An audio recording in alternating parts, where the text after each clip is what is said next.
የፋኖ ድንገተኛ ጥቃት በወለጋ ጽምዶ ጥቃት ፈጸመብን ሲሉ የኦሮሚያ ክልል አስተዳደር ገለጹ። የፋኖ ታጣቂዎች በኦሮሚያ ክልል በፈጸሙት ጥቃት ንጹሃንን ገደሉ ተባለ። በኦሮሚያ ክልል ሆሮ ጉዱሩ ወለጋ ዞን አማሩ ወረዳ አጋምሳ ከተማና በዙሪያው ባሉ መንደሮች ውስጥ በፋኖ ታጣቂዎች ተፈጽሟል በተባለ ጥቃት ሁለት ንጹሃንን ጨምሮ 11 ሰዎች መገደላቸውን ነዋሪዎችን እንዲሁም የዞኑ አስተዳዳሪ ተናግረዋል። ታጣቂዎች በመቶዎች የሚቆጠሩ ከብቶችና ሌሎች ንብረቶች መዘረፋቸውን ነዋሪዎች ለቢቢሲ ገልጸዋል። ቢቢሲ ያነጋገራቸው ነዋሪዎች እንደገለጹት ጥቃቱ የተፈጸመው ማክሰኞ ሰኔ 23 2018 ዓ.ም ከንጋቱ 11 ሰዓት አንስቶ ነው ብለዋል። ለደህንነታቸው በመስጋት ስማቸው እንዳይጠቀስ የጠየቁ አንድ የአጋምሳ ከተማ ነዋሪ ታጣቂዎች የመጡት ከምስራቅ ወለጋ ዞን ኪረሙ ወረዳ ነው ብለዋል። ሌላ ነዋሪ ደግሞ አስከፊ ሁኔታ ነው የነበረው። ከማክሰኞ ሌሊት 11 ሰዓት ሰው ከእንቅልፉ ሳይነሳ የፋኖ ታጣቂዎች ነዋሪዎችን መግደል ጀመሩ፣ ንብረትም ዘርፏል፣ የሞቱ ብዙ ናቸው፣ የቆሰሉም እንደዚሁ በማለት የደረሰውን አስታውሰዋል። ሁለት ነዋሪዎች እንደተናገሩት ታጣቂዎቹ ወደ አካባቢው በገቡበት ሰዓት በስፍራው የክልልም ሆነ የፌዴራል መንግስት የጸጥታ ኃይሎች አልነበሩም ብሏል። ጥቃቱ የተፈጸመው በአካባቢው የነበረው መከላከያ ሰራዊት አባላት ከአካባቢው ከወጡ ከቀናት በኋላ ነው ብሏል። ነዋሪዋ የአገር መከላከያ ነበሩ፣ እነሱ ከዚያ ወጡ፣ ምክንያቱን አናውቅም፣ ከወጡ ከሁለት ቀናት በኋላ ታጣቂዎች ገቡብን፣ ከጥቃቱ በኋላ ግን መከላከያው ወደ ካምፕ ተመልሷል ብሏል። ሌላኛዋ ነዋሪ ደግሞ ከብት አልቀረም፣ ፍየል አልቀረም፣ ያስቀሩት ምንም ነገር የለም፣ የምንሸሽበት ቦታ ሁሉ አልነበረንም፣ አሁን ራሱ አስጊ ሁኔታ ውስጥ ነው ያለነው ስትል ገልጻለች። እንደ ነዋሪዎቹ ገለጻ በጥቃቱ ንጹሃን ነዋሪዎችና የአካባቢው ሚሊሻ አባላት ተገድለዋል። አንድ ነዋሪ ደግሞ 11 ሰዎች መገደላቸውንና 17 ሰዎች መቁሰላቸውን ተናግረዋል። ከተገደሉት መካከል 2 ሲቪል ሰዎች፣ የተቀሩት ደግሞ የሚሊሻ አባላት እንደሆኑ አብራርተዋል።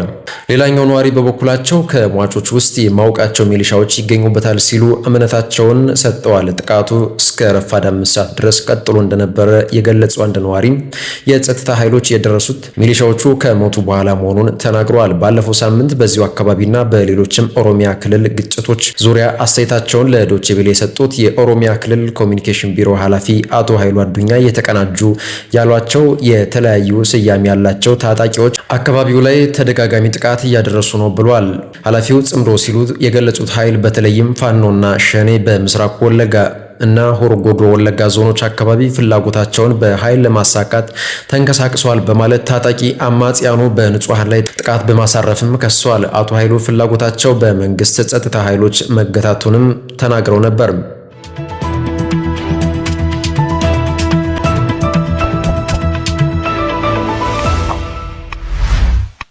በሌላ በኩል በደቡብ ኢትዮጵያ ክልል ጋሞ ዞን የዘይሴ ወረዳ ነዋሪዎች ለአዲስ ማለዳ እንደተናገሩት ከሆነ ከሰኔ 11 እስከ ሰኔ 25 ቀን ድረስ 19 ሰዎች ተገድለዋል። የሰብአዊ መብቶች ተሟጋቾቹ ኢሰመጉ ደግሞ በትናንትናው ዕለት ባወጣው መግለጫ የሟቾች ቁጥር 10 መሆኑን ገልጾ ነበር። ግድያውን በተመለከተ እማኝነታቸውን የሰጡ ነዋሪዎች እንደሚሉት ስድስተኛውና በሰባተኛው ጠቅላላ ምርጫ ወቅት ነዋሪው ያነሳው የራስን በራስ የማስተዳደር ጥያቄ በመንግስት በኩል ስላልተመለሰለት ብልጽግናን አልመረጠም፣ በዚህ ምክንያት ግድያ እየተፈጸመ ነው ሲሉ ገልጸዋል። ጥቃቱን የሚፈጽሙት የመንግስት የጸጥታ ኃይሎች መሆናቸውን የገለጹት ነዋሪዎቹ አሁን አካባቢው የስጋት ቀጠና ሆኗል ብሏል። በአካባቢው እነዚህ የጸጥታ ኃይሎች በመኖራቸው ምክንያት አርሶ አደሩ ወደ ማሳው ሂዶ እርሻውን እንዳያርስ እያደረጉ መሆኑንም ተናግረዋል። የዘይሴ ህዝብ ከ1986 ዓ.ም ጀምሮ የራስን በራስ የማስተዳደር ጥያቄን አቅርቦ እንደነበረ መንግስትም ጥያቄውን እየተቀበለም እየመለሰም ባለመሆኑ በሰባተኛው ጠቅላላ ምርጫ ኢዜማን በመምረጡ ብልጽግናን ለምን አልመረጣቸውም በማለት ጥቃቱ እየደረሰባቸው ስለመሆኑ አስረድተዋል። ከግድያና ከድብደባው በተጨማሪ የከብቶች ዝርፊያ በመንግስት የጸጥታ ኃይሎች መፈጸሙ ልባቸው እንዳሳዘነው ገልጸዋል። በዚህ ምርጫ ምክንያት በርካታ ወጣቶች በኤልጎ ፖሊስ ጣቢያ መታሰራቸውንም ተናግረዋል። መኖሪያ ቤትና የጤፍ ማሳ ማቃተል፣ የቤትና የስልክ ዘረፋ ማካሄድ እንዲሁም ማህበረሰቡ በጋሞ ዞን ስር ነው መሆን ያለበት በማለት በነዋሪው ላይ ሰብአዊ መብት ጥሰቶችን እየተፈጸሙ ይገኛል ያሉት ነዋሪዎቹ ከላይ ካለው የመንግስት መዋቅር በኩል ምንም አይነት ምላሽም